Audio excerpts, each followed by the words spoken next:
Hello friends, ഒത്തിരി ഒത്തിരി സ്വപ്നങ്ങൾ സീരിയലിനെ വരാൻ പോകുന്ന എപ്പിസോഡ് റിവ്യൂയിലേക്ക് എല്ലാ കൂട്ടുകാർക്കും സ്വാഗതം. അങ്ങനെ തന്നെ എല്ലാം മനസ്സിലാക്കണം കേട്ടോ മല്ലികാക്ക. അതായത് ഝാൻസി വില്ലയിൽ ഇവർ ആരെ ഒളിപ്പിച്ചിട്ടുണ്ടെന്നുള്ളത് കാര്യങ്ങൾ മല്ലികാക്ക തിരിച്ചറിയുന്നുണ്ട്. അത് ചിലപ്പോൾ അന്ന് വന്നിട്ടുള്ള ആളുടെ മകനായ ശ്രീനാഥ് തന്നെയാണെന്നുള്ള രീതിയിൽ മല്ലികാക്ക മനസ്സിലാക്കുകയും അത് ചെന്നിട്ട് ധനപാലത്തിനോട് ചെന്ന് പറയുന്നുണ്ട്. സർ, അവിടെ ഒരു വലിയൊരു തപ്പ് നടക്കുന്നുണ്ട്. അതാരാന്ന് വെച്ചിട്ടുണ്ടെങ്കിൽ അത് ശ്രീനാഥ് തന്നെയാണ്. അത് നമ്മുടെ ഝാൻസി വില്ലയിലുണ്ടെന്ന് പറയുന്നു കേട്ടോ. ഇത് കേൾക്കുന്ന ധനപാലൻ ആകെ ഞെട്ടിത്തരിച്ച് നിൽക്കുകയാണ്. അപ്പോഴത്തേനും നീ എന്തൊക്കെയാണ് പറയുന്നത്? സത്യമാണോ? സത്യമാണ് സർ, അവിടെയുണ്ട്, ഞാൻ കണ്ടതാ. ആ സമയത്ത് ഇതെല്ലാം വിവേക് കേൾക്കുന്നുണ്ട് കേട്ടോ. അപ്പോഴത്തേനും എന്താ അച്ഛ പ്രശ്നം? അല്ല സർ, അവിടെ ഒരാളുണ്ട്, ശ്രീനാഥ് തന്നെയാണെന്ന് എനിക്ക് ഉറപ്പുണ്ടെന്ന് പറയുന്നു. ആ സമയത്ത് ഇല്ല അച്ഛ, അവിടെ ആരുമില്ല, എനിക്കിത് ഉറപ്പ് വരുത്തണം. ഇനി അവിടെ ആരെങ്കിലും ഉണ്ടെങ്കിൽ അയാളെ പുറത്തിറക്കുകയും വേണം എന്നൊക്കെ പറഞ്ഞിട്ട് ധനപാലൻ ഝാൻസി വില്ലയിലേക്ക് തന്നെ പുറപ്പെടുന്നുണ്ട് കേട്ടോ. ആ സമയത്ത് ആകെ ടെൻഷനായി നിൽക്കുകയാണ്. വിവേകിന് ഇനി എന്താ ചെയ്യേണ്ടതെന്ന് അറിയില്ല. വിവേകം കൂടെ പോയിരിക്കുകയാണ്. അപ്പോഴത്തേനും വർഷയും അതുപോലെ എല്ലാവരും ആ തടയാൻ നിൽക്കുന്നുണ്ട് കേട്ടോ. അവിടെ ആരുമില്ല അങ്കിളെ എന്ന് പറയുന്നത്. എല്ലാ റൂമും അയാൾ അരിച്ചു പെറുക്കുന്നുണ്ട്. പക്ഷേ ഒരു റൂം മാത്രം എപ്പോഴും ലോക്കായി കിടക്കുന്നു.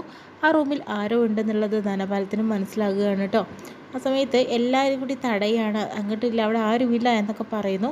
ആ സമയത്ത് ആ റൂം തുറക്കുമ്പോൾ നേരെ ശ്രീനാഥിനെ തന്നെയാണ് കാണുന്നത് കേട്ടോ. ഇത് കാണുന്ന ധനപാലം ആകെ ഞെട്ടുന്നുണ്ട് കേട്ടോ. താനൊരു പൊട്ടനാണെന്ന് കരുതി എല്ലാവരും തന്നെ കബളിപ്പിക്കാനായിട്ട് നോക്കുകയാണെന്നും അദ്ദേഹം ആദ്യം തന്നെ പറയുന്നു. ആ സമയത്ത് ഇല്ല അച്ഛ, അച്ഛനെ പൊട്ടനാക്കിയിട്ടൊന്നുമില്ല, ഇതൊരു സാഹചര്യത്തിൽ ഇങ്ങനെ സംഭവിച്ചതാണെന്ന് പറയുന്നുണ്ട്. എന്ത് സാഹചര്യം? നിങ്ങൾക്കൊന്നും പറയാൻ പറ്റാത്ത എന്ത് സാഹചര്യമാണ് നിങ്ങൾക്ക് നടന്നത് എന്നൊക്കെ പറയുന്നുണ്ട്. അതിന് തന്നെ എല്ലാവരും കൂടി എന്നെ വെടിയാക്കണ്ട കേട്ടോ എന്ന് പറഞ്ഞിട്ട് അദ്ദേഹം അങ്ങ് പോകുന്നുണ്ട് കേട്ടോ. ആ സമയത്ത് വിവേക് ചെന്നിട്ട് അച്ഛ, അങ്ങനെ സംഭവിച്ചു പോയി, എന്ത് ചെയ്യാനാണ്, അപ്പോഴത്തെ സാഹചര്യം അതാണ്, അതുകൊണ്ടാണ് ശ്രീനാഥിനെ ഇങ്ങോട്ട് കൊണ്ടുവരേണ്ടി വന്നത്, അല്ലാതെ വേറെ ഒന്നും അല്ല എന്ന് പറയുന്നു. നീ അച്ഛനെയും മണ്ടനാക്കാൻ ശ്രമിക്കുകയായിരുന്നല്ലേ വിവേകെ? ഇതിന് മാത്രം എന്താണ് അച്ഛൻ ചെയ്ത തെറ്റ്? ഇങ്ങനെയൊന്നും അച്ഛനോട് നീ ചെയ്യരുതായിരുന്നു. അച്ഛൻ സ്വയം വിഡ്ഢിയാണെന്ന് പറഞ്ഞിട്ടാണോ നീ ഇങ്ങനെ പൊട്ടത്തരം ഓരോന്നും എൻ്റെ നേർക്ക് ചെയ്യാനായിട്ട് ശ്രമിക്കുന്നതെന്നൊക്കെ പറയുമ്പോഴത്തേനും ആകെ വിഷമാവുന്നുണ്ട് കേട്ടോ.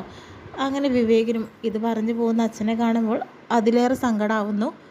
അതിനുശേഷം ഇനി എന്ത് ചെയ്യും, എന്താണ് പോംവഴി ഒന്നും മനസ്സിലാവുന്നില്ല. എന്തായാലും അഭി വന്നതാണ്. അഭി വന്നാൽ എന്തായാലും ശ്രീനാഥ് അവിടെ നിന്ന് മാറിയേ പറ്റൂ.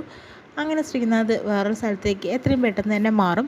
എന്നാലാണ് ഇവർക്ക് എല്ലാവർക്കും കൂടി ഒരുമിച്ച് പോകാനായിട്ട് സാധിക്കുകയുള്ളൂ എന്നുള്ളത് ഉറപ്പാണ്. അല്ലാത്ത പക്ഷം ശ്രീനാഥ് അവിടെ ഉണ്ടെങ്കിൽ അഭി പഴയതിനേക്കാൾ കഷ്ടത്തിലായിരിക്കും അഭിയുടെ സ്ഥിതി. എന്തായാലും വരുന്ന എപ്പിസോഡിലൊക്കെ നല്ലൊരു മറുപടിയായിട്ട് നമുക്ക് കാണാം കേട്ടോ. ഇത്രയും കാണിച്ചുകൊണ്ടാണ് ഇന്നത്തെ എപ്പിസോഡ് വിശേഷം കഴിയുന്നത്.